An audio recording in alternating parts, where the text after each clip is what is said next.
Now, attackers have taken control of the Hotel Hayat in the Somali capital, Mogadishu. This followed 2 car bomb blasts and gunfire in the vicinity of the hotel.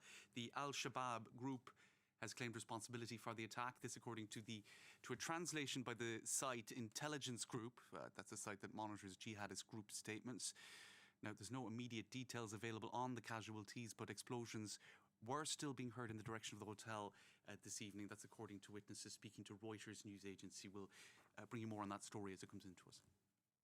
Now, it's World Humanitarian Day today, the 19th of August, and working in that field is more arduous, more perilous now, perhaps than ever before. According to a new UN report, South Sudan is the most dangerous place on earth right now to engage in aid work. 5 aid workers have been killed there in the line of duty this past year alone.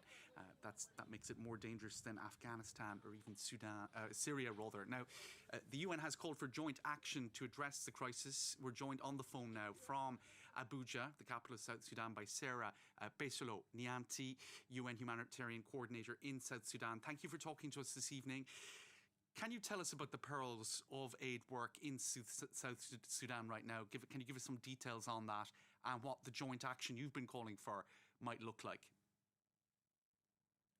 Well, to be honest with you, the first point I would make is the fact that right now, as we sit here today, all day today, we've been working on violence in Jonglei State. On this August 19th, World Humanitarian Day, humanitarian workers are trying to locate people who are on the move, fleeing from subnational violence in Jonglei. This year alone, in 2022, we've had 232 incidents of humanitarian constraints, with 50% of those being incidents of violence or threats against humanitarian personnel and assets. This is concerning because we have huge humanitarian needs in South Sudan. We have 8.9 million people in need of humanitarian assistance. We need $1.7 billion, and we're only 42% funded as of today.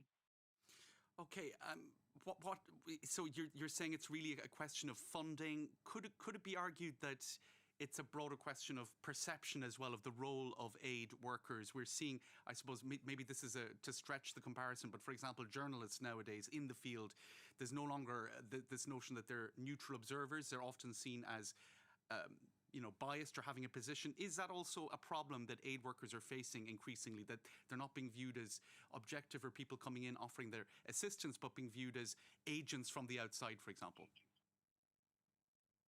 Well, what we've seen is that sometimes youth and others who are part of the violent acts perceive that aid workers are responsible for developing the country, for creating jobs, for creating livelihood. And the message we continue to reinforce is that humanitarians save lives.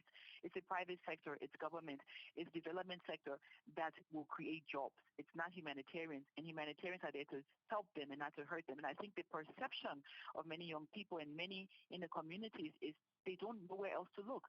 They don't feel that they have hope. And that is why we call on government to look at creating jobs for young people, look at livelihood opportunities. But the violence against humanitarian workers is unacceptable.